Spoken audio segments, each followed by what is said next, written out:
children, I am Ramamani from Dodadpura High School. Today, let us discuss about a day in the ashram lesson. This lesson is written by C.F. Andrews. It means Charles Freire Andrews. I'll go this lesson model reading, addition to that explanation. C.F. Andrews, Charles Freire Andrews, he was born in 1871 and he was died in 1940. Was an English priest of the Church of England. He was an educator and Indian freedom fighter. He became Mahatma Gandhi's closest friend and associate. Andrews reveals his experience while he stayed in the ashram.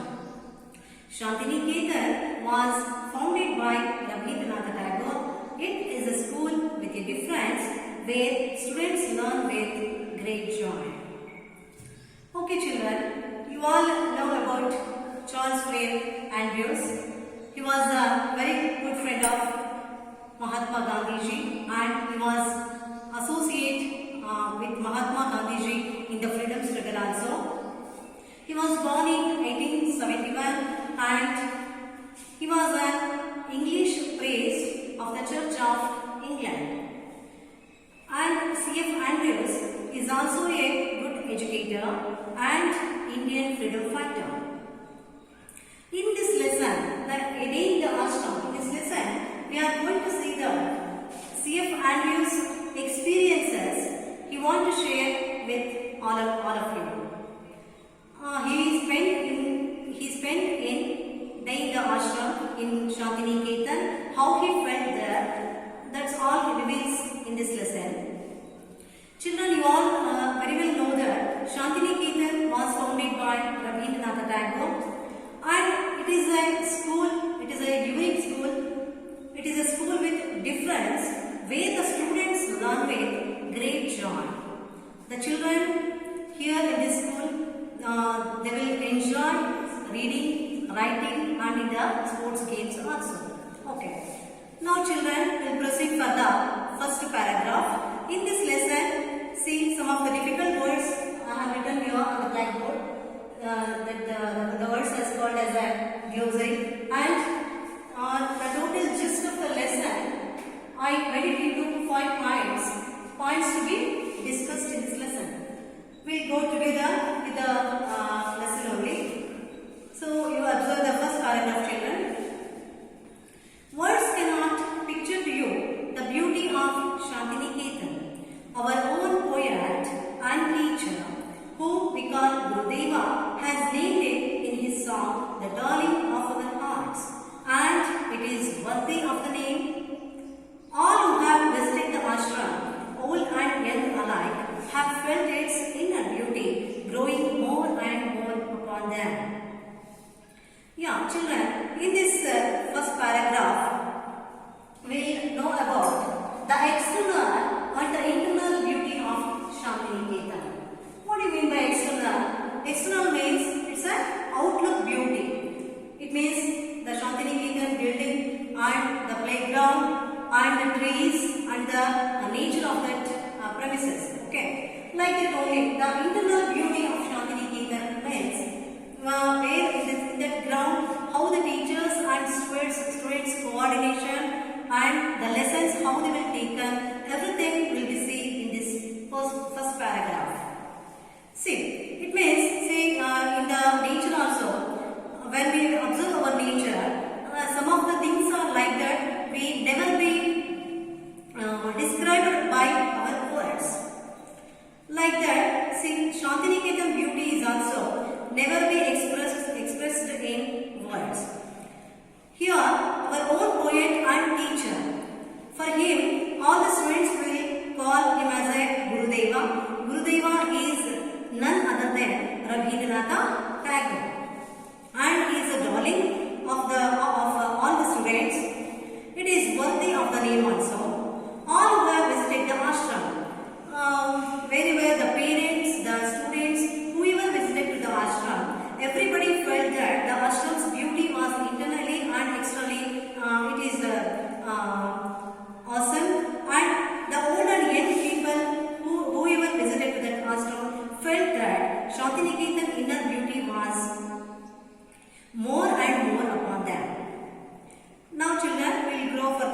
second paragraph.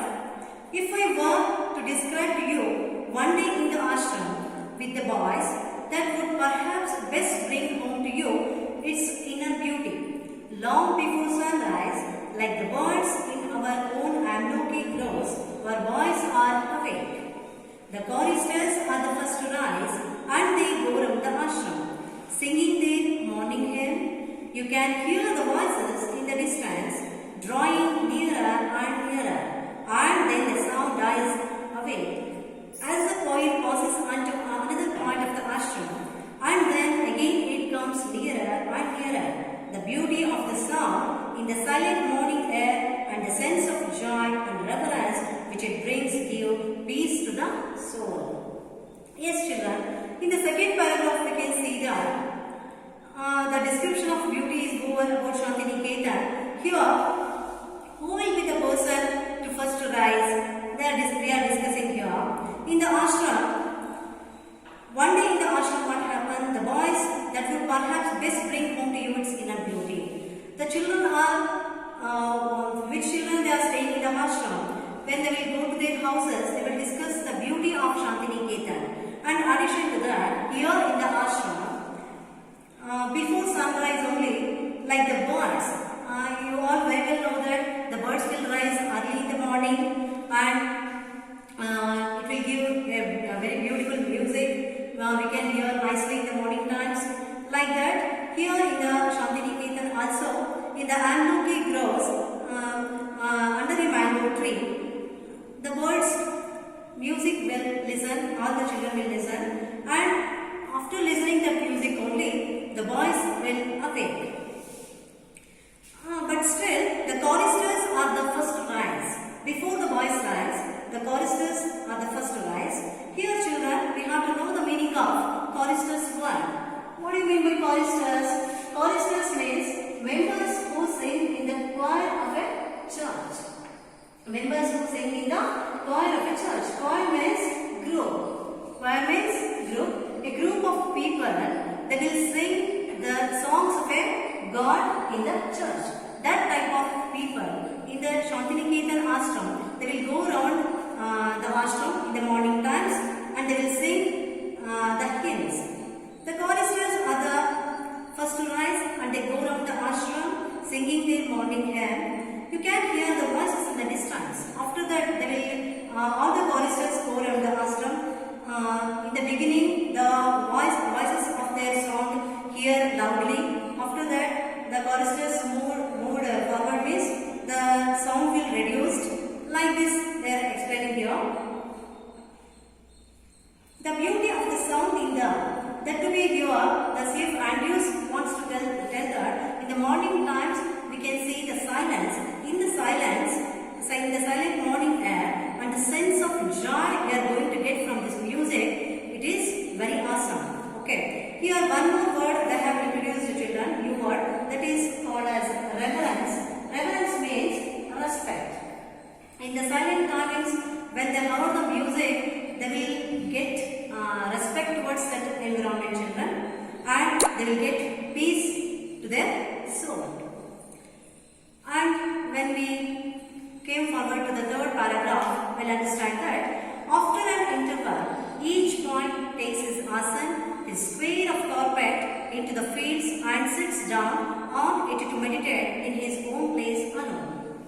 See, it is in so many schools we can see that only the curricular activities and co-curricular activities they will give very less importance. They will only focus about studies and all like that. But in the school called like Shantiniketan, Rabindranath Tagore, he stressed more to overall development of the children. Like this, see, each point takes its answer. In the morning time, the teachers they guided to the children that they have to bring the square of carpet and they have to sit in the particular place and they have to meditate for a few minutes alone. That to be alone.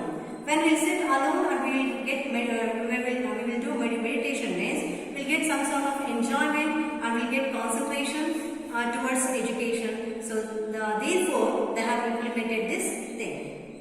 Later on, before the school work begins, after the meditation start. The boys all stand together in the shade of the trees. See, in Shantiniketan, in other schools, we can see the classroom with 4 walls and all. But here in the Shantiniketan, there are no classrooms, children. They will sit under the shadow of the trees and sing their hymn. That is their morning prayer. It is actually. Come to the 4th paragraph, children. Till about 10:30, the work of the school goes on. After the morning prayer, the school work will start. They have no classrooms actually. They have no classrooms. They will sit under the shadow of the trees. The boys sit with their teachers. All the teachers will also come to the ground. They will sit with the students in the open air under the trees. There are no larger classes. We can see in all other classrooms nearly 30 students in each class or 40 students like that. But here in this Shantiniketan classrooms, there are very shorter classes, shorter strength classrooms are there here. A group of 8 or 10 boys are seated around the teacher. 8 or 10 boys are seated around the teacher asking him questions. The students are encouraged here to ask the questions and clarify their doubts, children. And here, it doesn't mean that they didn't have any sort of textbooks. No, children, not like that. Still they have the textbooks, but very few books they have introduced to the children. A greater part is carried on through conversation. Yes, they know very well that conversation, it gives confidence in the child. He know how to talk, how to communicate with the teacher, and how to ask the doubts with the teacher frequently. So therefore, they kept very few books, and they will ask the questions freely with the teachers, and they will freely conversate with the teachers. The boys soon learned to open out all the difficulties to their teachers. Whichever questions will arise in students' mind, they can ask freely to the teachers, children. And the teachers get keenly interested when the children ask any sort of questions to the teachers, and the teachers also very much interested to answer the questions asked by the students. Such living education can never be done. See, this type of education will never be done. Come to the 5th paragraph, children. When the morning work is over, the boys bath and go to their meal. About 2 o'clock in the afternoon, the classes begin again. But at this time, the work is chiefly in the hands as well as in the mind. Handiwork is practiced, and the boys' own natural tastes are very soon discovered. Some prefer carpentry, others prefer mechanical work, others enjoy spinning and weaving. Others become skilled draftsmen or painters. Others are musicians. Yes, children.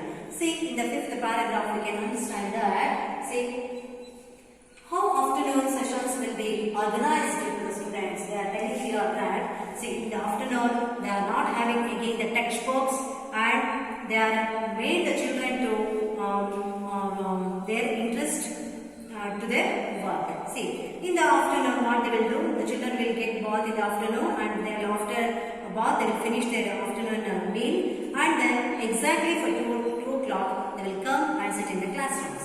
But at this time, the work is chiefly with the hands. Hands means skill-oriented programs will be organized in the afternoon. Handiwork is practiced, children, and the boys are own natural taste. The one children is interested in singing, dancing, like that. Some may be interested in carpentry, some may be interested in mechanical works, and some may be interested in spinning, weaving, and the skilled draftsmen or painters. As they wish, they can sit in that type of groups, and they can learn freely with their interested skills. This type of classes they will arrange in the afternoon. It will give a lot of happiness and energy to the students in the afternoon classes, children. Come to the 6th paragraph, children. There is very little work in the afternoon. See, they didn't force the children to write or read or anything in the afternoon sessions. School is over at about 4 o'clock. After 4 o'clock, the school will be finished, and then there is a rush to get first into the great open fields for football. Yes. The children are very much interested in sports, children, and they will enjoy, they will open up in the sports ground, Therefore, even in the Shantiniketan, they have gave the chance to the children to play the football. The Shantiniketan boys are famous everywhere for their sports and games. I think children, you all heard about the quote, a sound mind in a sound body.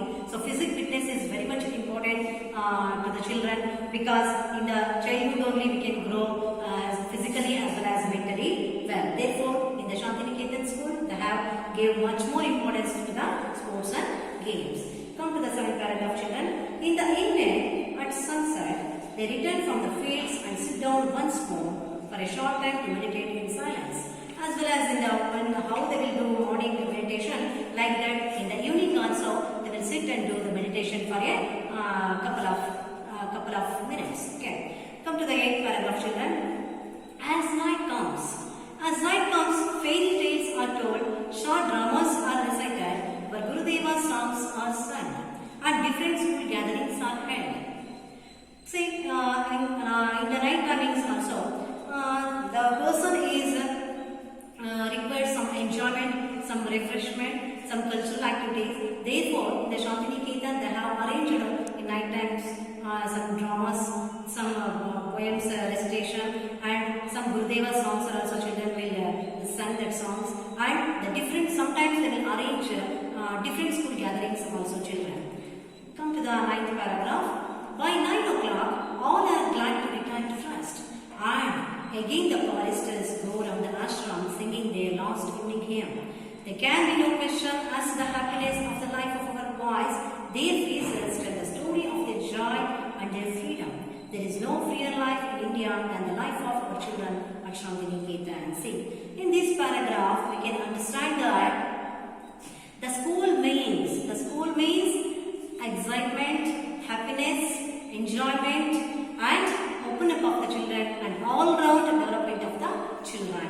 In Shantiniketan, we can get all types of these things in this school, and finally at night 9 o'clock, the children will totally tired and they want to take rest. That is the thing they are telling in this 9th paragraph. Here we can remember the quote of Abdul Kalam, past president of India. What he was a scientist and past president of India. He will say that dreams is not what you say in sleep. It is the thing which doesn't let you sleep. Like this, say, when we hear this quote, we'll understand this, that dreams will make the person to alive and chase the dream, and he will get succeed in his life. Like this lesson, a day in the ashram, complete package of C.F. Andrews given this package to the 8th standard students, that they will get totally enjoyment in this lesson, and they will have the clear picture about the school. Thank you, children.